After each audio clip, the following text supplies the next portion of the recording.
Centre पर जाने के लिए पिताजी ने हम बच्चों या माताजी के साथ कभी जोर जबरदस्ती नहीं की।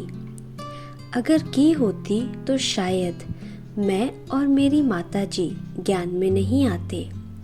उन दिनों कमला नगर सेंटर में एक बहन रहती थी जिनका नाम मिट्ठू बहन था। वह हारमोनियम के साथ बहुत अच्छा भजन गाया करती थी।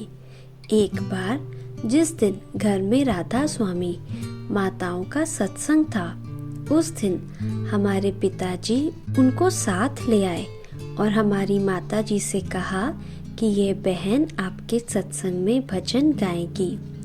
माताजी के अंदर ब्रह्मा कुमारियों को देखने की बहुत उत्कंठा रहती थी। सफेद वस्त्रधारी, हर्षित मुख, खुश मिजाज वाली उस ब्रह्मा कुमारी बहन को देखा तो माताजी को बहुत अच्छा लगा, अपनापन लगा। तब माताजी ने कहा कि ठीक है, आप हमारे सत्संग में भजन गाइए। उन्होंने भक्ति का एक भजन गाया। वो भजन आज भी मुझे याद है। उसकी लाइन थी, जीवन की घड़ियां यूं ही ना खो, ओम रटो, ओम रटो। आमतौर पर माताएं बहुत स्नेही एवं भावुक होती है, अतः मिट्ठू बहन का भजन माताजी को बहुत अच्छा लगा। अंत में माताजी ने मिट्ठू बहन से कहा कि कभी कभी आप हमारे सत्संग में आया कीजिए। बीच बीच में मिट्ठू बहन हमारे घर आती रही। आते जाते रहने से उस बहन से हमारी माताजी का स्नेह का संबंध जुट गया। एक दिन उन्होंने हमारी माताजी से कहा कि आप एक बार क्यों नहीं हमारे सेंटर पर चलती, वहाँ और भी बहनें हैं, उनसे आपको मिला दूंगी। माताजी ने मान लिया और एक दिन उनके साथ कमला नगर सेंटर पर गई। ये है सन 1956 की बात। उस समय सेंटर पर कमल सुंदरी दादी, चंद्रमणि दादी थी। उनसे माताजी मिलकर बहुत खुश हुई।